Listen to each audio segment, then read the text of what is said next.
Good morning, Wizards, and happy Wednesday, May 20th of virtual learning. Mr. Wisner here. I hope you're doing well. Another dreary day, Wizards. That's Monday, Tuesday, dreary days. Hopefully today we'll get a chance to get outside, but Monday and Tuesday were really rough. I'm encouraged by the forecast. Looks like we're going to be able to get outside a little bit here coming up for the weekend. A long weekend for you, Wizards, and for me. Friday, Saturday, Sunday, and Monday, and the forecast is looking much better, so get a chance to get outside. Hopefully, if you do plant gardens with your parents, you get a chance to get out there, but those fields have got to be wet. This is tough time, Wizards, for the farmers. They want to get their crops in around Memorial Day, and this weather, this torrential rain we've had the last couple days isn't helping.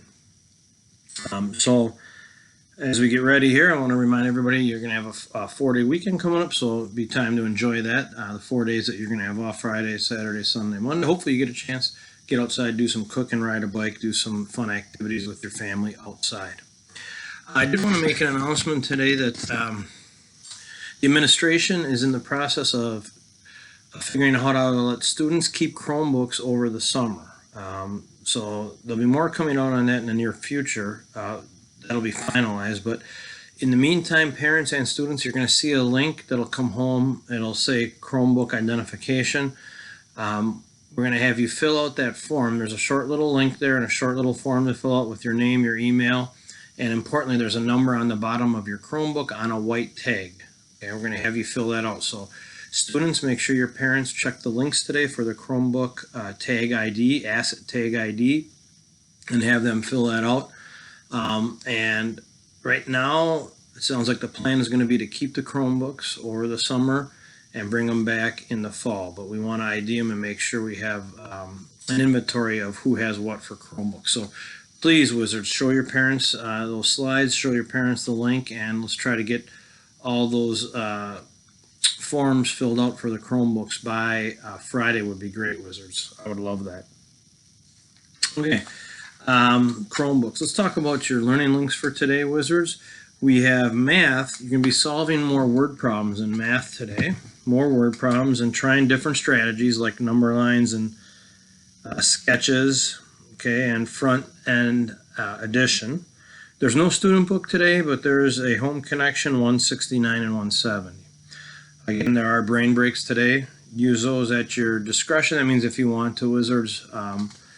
But if I'm encouraging all of you, if it's nice enough to get outside, to do that. Go outside and skip the brain breaks, do something outside. Reading, you're going to be on the third block of the poster, 1, 2, 3 down here. And you're going to be focusing on literary language. So watch the slides closely, Wizard. And then that section, that lower left section, literary language, we're talking about descriptive sentences, descriptive words that the author uses that jumps out at you. A play on words, interesting ways that the author uses words, awesome sentence structure, something that jumps out to you the way the author has written it. So watch for that slide closely in reading and fill in your poster. I did get CC. CC sent me a picture today of her poster. Thank you, CC, for sending that to me. In writing, you're going to see Mr. Wisner demonstrating an acrostic poem, which is a name poem.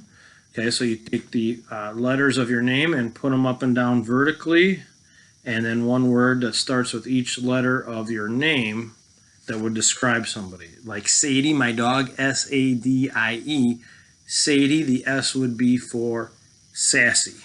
Sassy, okay? A would be for always trying to mooch food. She's a mooch, always mooching. A, S-A, always mooching. Spelling, you're going to be using the word statesman, S-T-A-T-E-S-M-E-N. That's right, Mr. Wisner can spell statesman, and make as many words as you can out of statesman, such as state or men. See how many you can find. And then, of course, I'll have the special links in there and enrichment activities as well. I will always try to send Mrs. Nordstrom. She loves sending links every day. I will always try to send those as well. So that's your learning for today, Thursday, May 20th. I take that all back. It's Wednesday, May 20th. Wednesday, May 20th. So Mr. Wisner got ahead of himself here. Today is Wednesday, May 20th. Okay. And These are the links for Wednesday, May 20th. So sorry about that, Wizards. Please note that. I wrote Thursday right here, but it is Wednesday, May 20th. So after today, Wednesday, May 20th, Thursday, May 21st will be your last learning for this week. Okay, so this is Thursday. This is Wednesday, May 20th, and your last day this week will be Thursday, May 21st. Let me get it together here. Maybe it's time to go into the Robert Hodson plots before I confuse anybody else anymore here on Wednesday, May 20th. Let's get to the Robert Hodson plot, shall we? Mr. Wizard just confusing everybody. Something must be done. We left off with the Robert Hodson plots being paraded around town. Or I should say the chief inspector being paraded around town. He's in that pickle barrel. Remember, the Robert Hodson plots has stolen his uniform. So he's only in his underwear, and they don't want him to be seen, so they got him in that pickle barrel. Something must be done. Grandmother had a little attic room with a sloping ceiling in her house. There was a spare bed in it, and that was where they put the chief inspector. "Would you like some tea?" asked Grandmother. "Valerian tea soothes the nerves. It will do you good after all that you've been through," she said. "To tell you the truth," said Mr. Dimplemoser, "I'd rather have something to eat. My tummy's rumbling like anything." "Ours too," shouted Casper and Sepple. "Ours too." Grandmother went to the kitchen and cut a plateful of bread and butter. I don't know about you, Wizards, but that doesn't sound too tasty to me, bread and butter. Mr. Dimplemoser, Casper, and Sepple took good care of that, and they made sure there were no leftovers. Grandmother just couldn't understand it. Any sort of excitement upset her stomach so much that for hours she couldn't touch a thing. She put a pot of tea by Mr. Dimplemoser's bedside, explaining that she had to go into town now. First, because she had a few things to buy, and secondly, as she promised Chief Inspector Dimplemoser to put pressure on the cleaners to get his uniform done. Remember, he's got that extra uniform at the cleaners. "Oh, please do. I'm an officer of the law. I need to be in some appropriate clothing.